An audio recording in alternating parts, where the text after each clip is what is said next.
on Israeli swimmers taking part in the World's Para-Swimming Championships.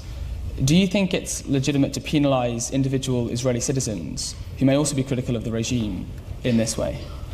Well, many countries today are seeing outsiders coming to their country and not very happy about it. They are overthrowing their governments because their government allowed immigrants to come in. So a country has a right to keep its borders closed to certain people. That's why borders are there. But in Malaysia, we have had no diplomatic relation with Israel at all. And we don't think that that they should come to our country because we have no relations with them. And we feel that they were doing a lot of wrong things, but getting away with it because nobody dares to say anything against them. But I suppose my question was, you may think that true of the Israeli state and the government of Israel, but is it fair to penalise the individual Israeli citizens from taking part in this championship? Well, it is not fair to call me anti-Semitic. They should call other people anti-Semitic. I'm not anti-Semitic. The Arabs are all Semitic people. Well, I did want to come on to that point. You've previously called and defended yourself in calling the Jewish people hooked nose and saying that they have an instinctive sense of money. Statements like that are anti-Semitic. But my question is, why do you oppose the actions of the Israeli government, not with criticisms of those actions themselves, but with racist anti-Semitic remarks like those targeted at the Jewish people? I can understand this. We talk about freedom of speech, and yet you cannot say anything against Israel, against the Jews.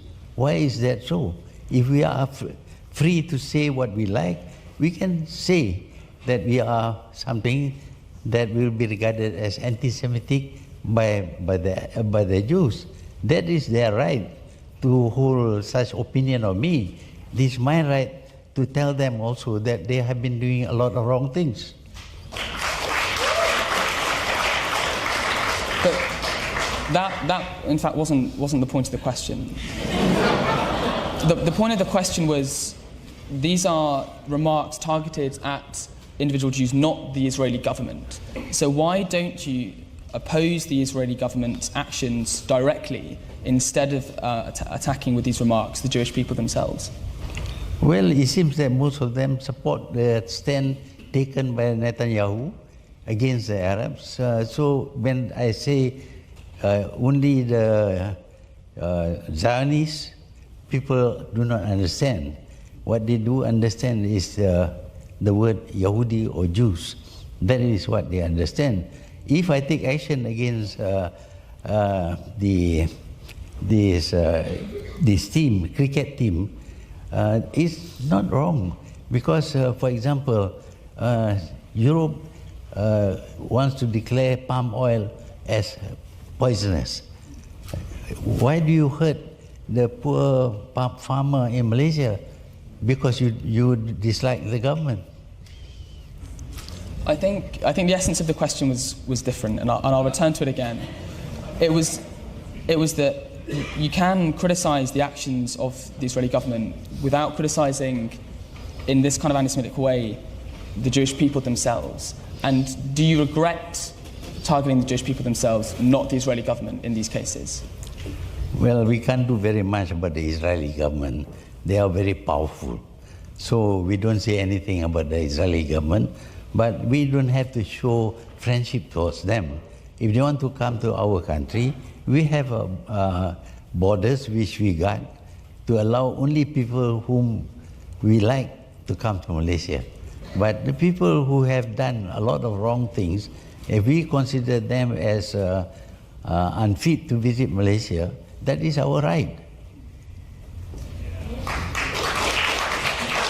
But then, even if what you believe you are saying to be true, why do you think these reactionary racist politics is the way to finding a road to the two-state solution that you so desire?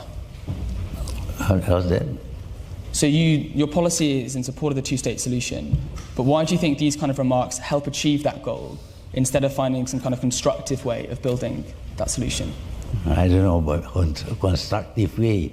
This is a government that doesn't care about the opinions of others. That's why they keep on committing war crimes all the time. So what I say is what I have a right to say. But if they don't like it, they can say they don't like it. I don't care. But it's, with all due respect, it's not about caring. It's about creating a climate of politics that isn't anti-Semitic or racist. And do you think that these kind of statements aid that process or hinder the process of achieving a solution? Or achieving? A solution. A solution should be, should go down to finding out the reasons for the behavior of the Jews and of the Arabs. This did not happen 70 years ago, did not happen until you create the state of Israel. You took Arab land and gave to Israel, and the Arabs were expelled from Palestine. Is that right? But the people supported. I am surprised that reasonable Democrats keep on supporting the act of seizure of foreign land to create a nation for somebody. I think on that point it would be a good time to open up the floor to audience questions. I'll take the hand at the very far back. Thank you, Prime Minister Mahathir Mohamad. I'm from Australia. My question is, how do you see Australia and Malaysia cooperating in the future on the bilateral and the multilateral level? Well, we consider Australia as a friendly country. Of course, like all countries, sometimes they say things which are not palatable to us, and sometimes we say things which are not palatable to them. I mean, while you are friends, sometimes you have a need to tell a friend that you have done something wrong. If you tolerate everything that somebody does because he is a friend, then you are no friend. So we tell Australia that because they decided to recognize Jerusalem as the capital of Israel, that will only cause a lot of people to get very angry, and some of them might become terrorists because of that. That's what I told the Prime Minister. It's up to him to do what he likes, of course. He has a right. But what I think will happen is that you are causing a lot of people to feel very angry, and they are frustrated, and when they cannot do anything, they go and blow themselves up in your country. That's what will happen.